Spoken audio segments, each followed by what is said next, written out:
Hi everyone, it's Kayvon from Mascari Art. So now I'm here in the studio and we brought the 16 by 20 canvas. It's a 2-pack, and I actually noticed that there was some artistic acrylic paint that came with it. We're not going to use the acrylic. You're welcome to try, but we're not going to use it.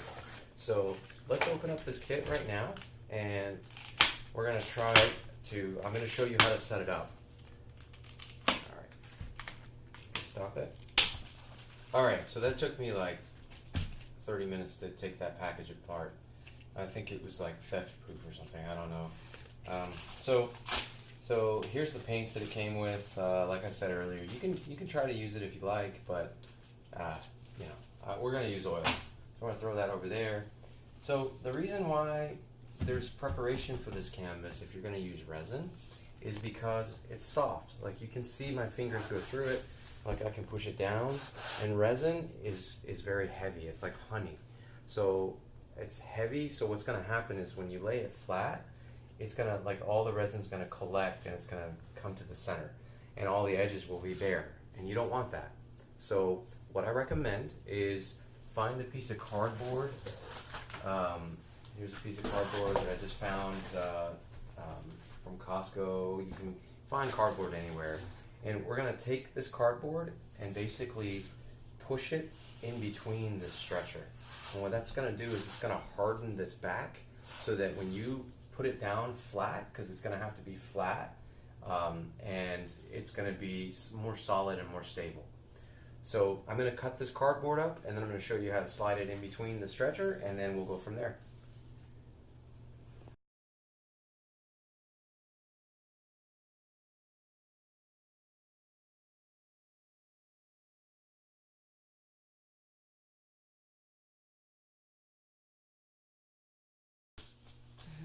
Okay, so I basically took this cardboard, and what I did was I cut it so that it's just slightly larger than the inside of this frame. Because all you want it to do is just to be a back that supports the center here. So see how easy it'll slide in? So we're going to push it down. There's a little trimming that I need to do right here, so I'm going to do that real quick. Okay, it's okay that it's cut that way. So what we're going to do is we're going to just slide it in, and we're just going to slightly just position it so that it's tucked a little behind the frame so it doesn't fall out, like so. And so you see this little, you'll see a little indentation. This cardboard again is a little thick, so I would recommend maybe a smaller, thinner cardboard. But for this purpose, for this demonstration purpose, it's fine. We can remove the cardboard once we're done, but we just need it right now for stability. And so let's see, let's slide it in. That looks good. As long as there's a lip or something that's holding it in place, we're good. And you can kind of tweak it this way too if you like, so that the edge doesn't look so evident. Okay. All right, I think we're good. All right, so what I'm going to do now, as you can see now, it's got a solid back, so it's not going to, it's going to be a lot harder for the resin to sink to the center. So now we're done with the canvas.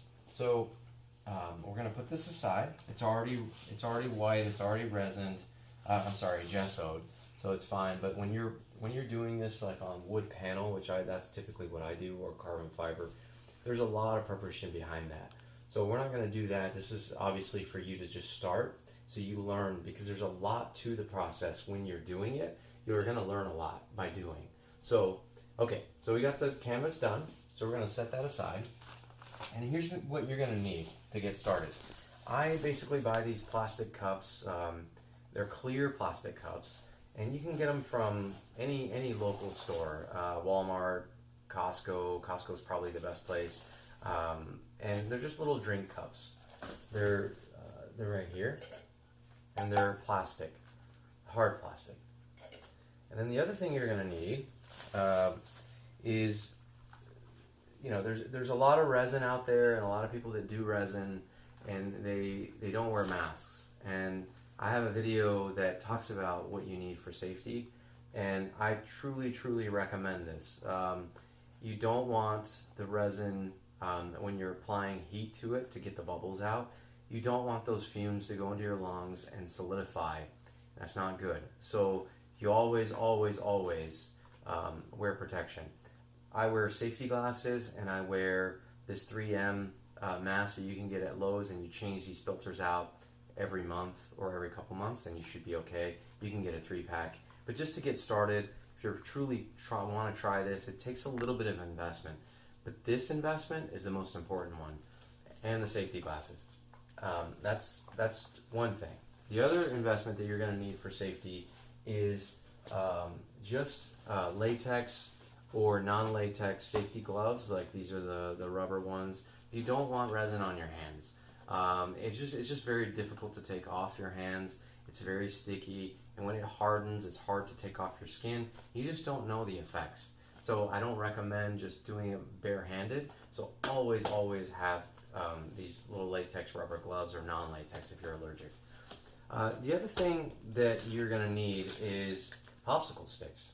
So these little popsicle sticks, you can buy packs of them from Amazon. I'll have links for all of this stuff in the description, so you can just go straight to it and then purchase what you need.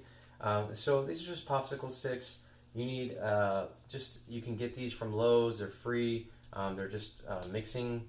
What are they? Mixing pallets or mixing sticks. So I got those, and you can use a spoon if you don't have it. But I would recommend if you're at Michael's or MJ Designs,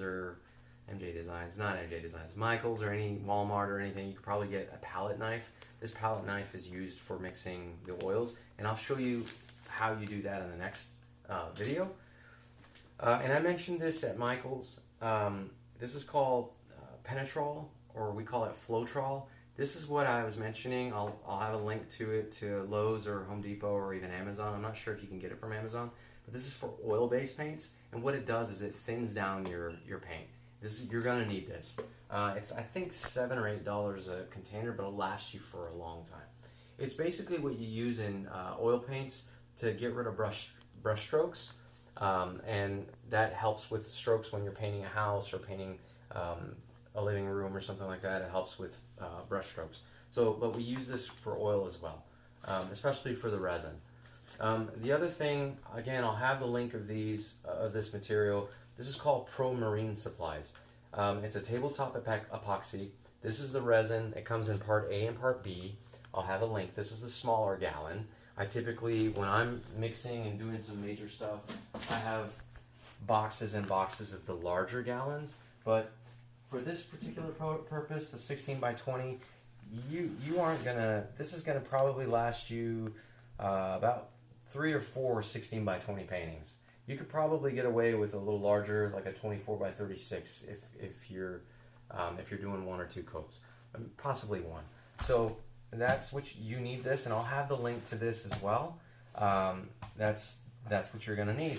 And then the other thing that I would recommend, so with resin, you're gonna need to once you pour it down, you're gonna need to apply heat.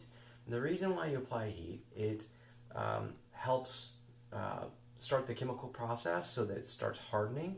It's going to harden on its own, but you need heat for hardening to speed up the process or to activate it. I know you're mixing A and B together and that activates it, but the heat also gets the bubbles out.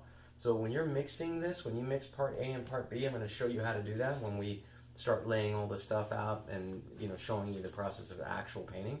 You're going to need, when you're mixing, you're going to need heat to get the bubbles out. So what I would recommend is either a blowtorch. You could use this blowtorch here. It's just, you can get it from Lowe's or Amazon. You can get a smaller version. There's smaller versions. This is good to get the bubbles out immediately. If you want to move the painting, move it to the direction that you want, move the colors the way you want. I mean, you can use sticks to move it. You can use like real different tools and stuff like that. I've made weird tools with hair trimmers and the trimmer blades and stuff like that. I don't know where that is right now, but yeah, it's right here. So I make like weird tools because it gives you some weird textures. So this is just like a hair trimmer length adjuster, and I put it on the end of a stick and zip tied it. So, and this gives me some like weird, interesting claw looking marks, and then they spread. So I use this a lot. And feel free to use any kind of tool that you think would give you a really cool effect. And resin, basically, you can take it off and use it again. You can clean it up and use it over and over. If it's metal, it's probably a little better for you than plastic, but it'll work. The other thing you're going to need is not a blow dryer, but a heat gun. So this is just a Wagner heat gun. Again, I'll have the link on my page so that you can go to it and see. But this Wagner heat gun, I use this a lot because this helps me move the paint, and it also gets rid of the air bubbles. It just takes a little longer to move the air bubbles, so that's where the torch comes in.